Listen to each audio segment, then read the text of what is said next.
অনেকদিন আগে সূর্যপুর নামে এক রাজ্য ছিল। রাজা চন্দ্রকেতু আর রানী লীলাবতী ছিলেন সেই রাজ্যে রাজা রানী। বহুদিন তাদের কোনো কন্যা সন্তান ছিল না। অবশেষে পূর্ণিমার রাতে রানীর কোল আলো করে জন্ম নিল এক কন্যা সন্তান। নাম ছিল তার চন্দ্রমুখী। রাজ্য জুড়ে উৎসব পড়ে গেল। রাজা বললেন, এই রাজকন্যা আমাদের আলোর মতো পথ দেখাবে। কিন্তু সেই রাতেই শুরু হলো অন্ধকার। চাঁদের আলোয় যখন সব রাজ্য ঘুমিয়ে গেল, হঠাৎ করে রাজপ্রাসাদের আকাশ কালো হয়ে গেল। এক রাক্ষসী, নাম তার কাঞ্চন রাক্ষসী, আকাশ ফুঁড়ে নেমে এলো। সে গর্জে উঠল, তোমার মেয়ে আমার ভাগ্য কেড়ে নিয়েছে। 16 বছর বয়সে তার কারণেই সূর্যপুর ধ্বংস হবে। রানী কাঁদতে কাঁদতে অনুরোধ করলেন, দয়া করো, আমার মেয়েকে ক্ষমা করে দাও। কিন্তু রাক্ষসী হেসে উড়ে গেল আর রেখে গেল অশুভ ভবিষ্যৎবাণী।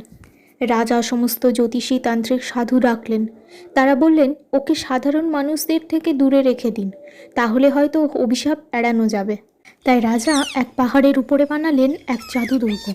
সেখানে চন্দ্রমুখী, তার দাইমা গঙ্গা দিদি আর কিছু প্রহরী ছাড়া কেউ ছিল না।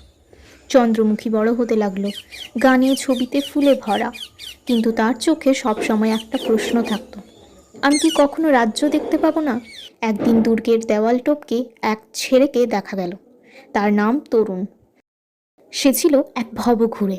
পাহাড় হাঁটতে গিয়ে দুর্গে এসে পড়ে। দুজনের বন্ধুত্ব করে ওঠে গোপনে। তরুণ তাকে বাইরের জগতের গল্প বলে।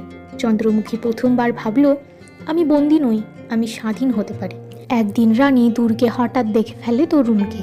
রাজা রেগে গিয়ে তরুণকে বন্দি করায়। চন্দ্রমুখী প্রথমবার প্রতিবাদ করে। সেই রাতে 16তম জন্মদিনে সে দুর্গ থেকে পালিয়ে যায় তরুণকে নিয়ে। চন্দ্রমুখী দুর্গ ছেড়ে বেরোতেই আকাশ কালো হয়ে গেল। কাঞ্চন রাক্ষসী ফিরে এলো। সে বলল, তুই তো সত্যিই আমার ভবিষ্যৎকে বদলে দিলি। তুই এই রাজ্যের আলো, তাই তোকে শেষ করতেই হবে।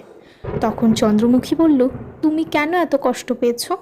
আমার জন্ম তোমার দুঃখের কারণ কেন? রাক্ষসী চমকে গেল। প্রথমবার কেউ তাকে বুঝতে চাইল। চন্দ্রমুখী তার হৃদয় থেকে আলো বের করে কাঞ্চন রাক্ষসীর বুকে রাখে। রাক্ষসী কাঁদতে কাঁদতে অভিশাপ তুলে নেয়।